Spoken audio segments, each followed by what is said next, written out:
Okay, we're going to do properties of logarithms again. All right. So this time,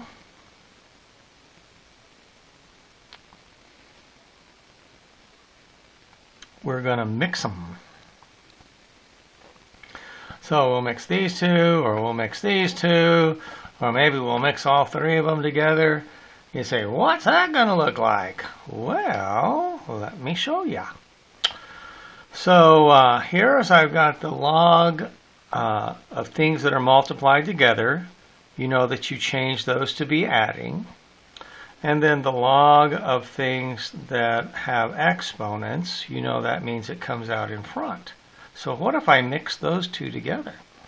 What if I say the log of a squared times b cubed? Right? That's what I say. What does that mean? Well, I know I have multiply, so this multiply can change to be adding. So I can write log of a squared plus log of b to the third power. Right? I can write that.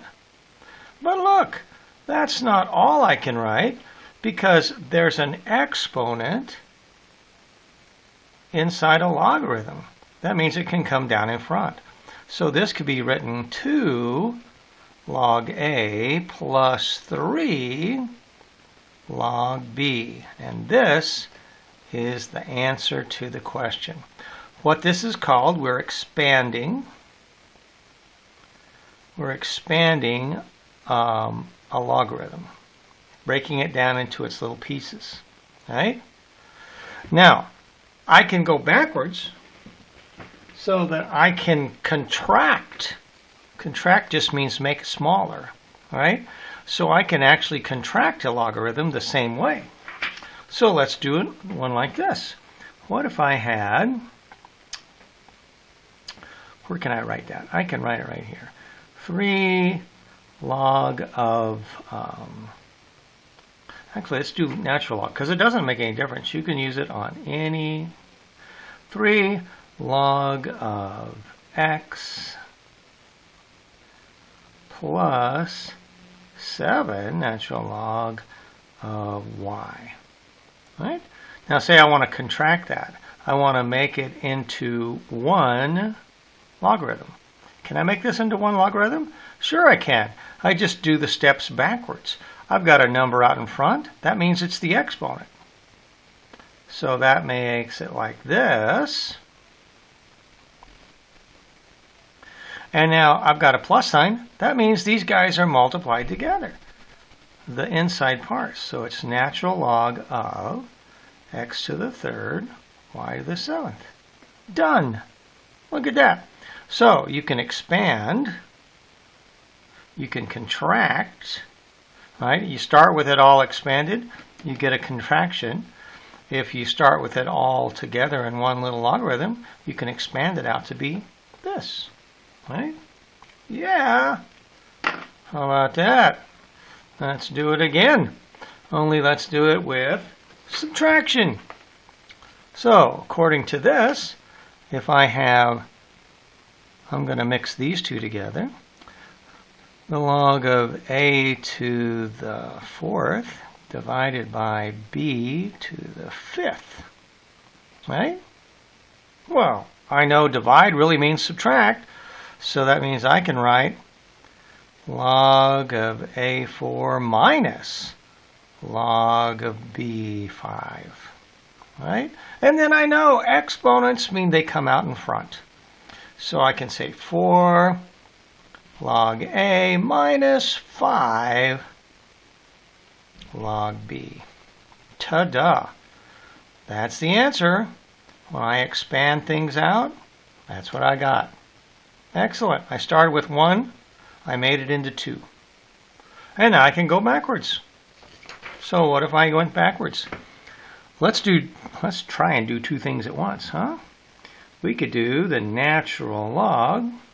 How about 2 times the natural log of m plus 3 times the natural log of n minus 4 times the natural log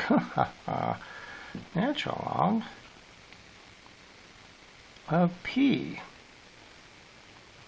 All right, so I've got 2 times the m, 2 is the exponent on the m, 3 is going to be the exponent on the n, and 4 is going to be exponent on this.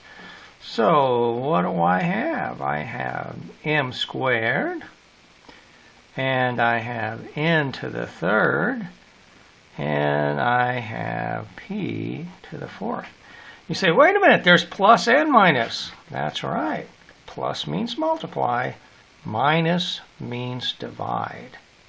So I'm going to multiply these two together, and then I'm going to divide by p. Why is it just 1? Because it's the only one that's negative. If there were 2 things negative, then both of them would be on the bottom. These 2 are positive, so they're both on top. So this is going to be m squared n cubed all divided by p4. This is the answer. This is called contract or contraction. You make it smaller. Right? I started with 3 parts. I made it into one big logarithm. That's what we want. That's what's going to happen today. Let's try one more big one and see if we can go all the way with it. So here I've got log of 5x divided by 5x squared divided by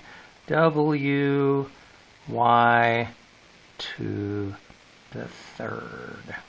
All right, that's the whole thing. Okay, I see 2 things on the bottom. That means I'm subtracting both of those things, right? And I see 2 things on the top. So let's see if we can do that. So I'm going to say log of 5x squared minus the log of wy cubed. So you agree that if it's divide, it's going to be subtract. All right? So I got that. Now then, this is multiply. So I'm going to say log of 5 plus log of x squared. And then I'm going to say subtract log of w plus log of y cubed. Now, why did I put parentheses? Because this minus sign, I'm subtracting both of these. That means both of these are negative, right? You can write them both negative if you want. You're subtracting both of them, so you can write minus log w and minus log y. You can do that if you want, or you can put a bracket, okay? Now then, I still have that exponent. I got to get rid of those 2. So I'm going to do the whole thing one last time. Log of 5 plus 2 log of x, right? Minus, and then I'm going to put my bracket again, log of w. There's no number in front of the w because it doesn't have an exponent, right? But there is a number in front of this, log y. So there we go. This guy is what this expands to be.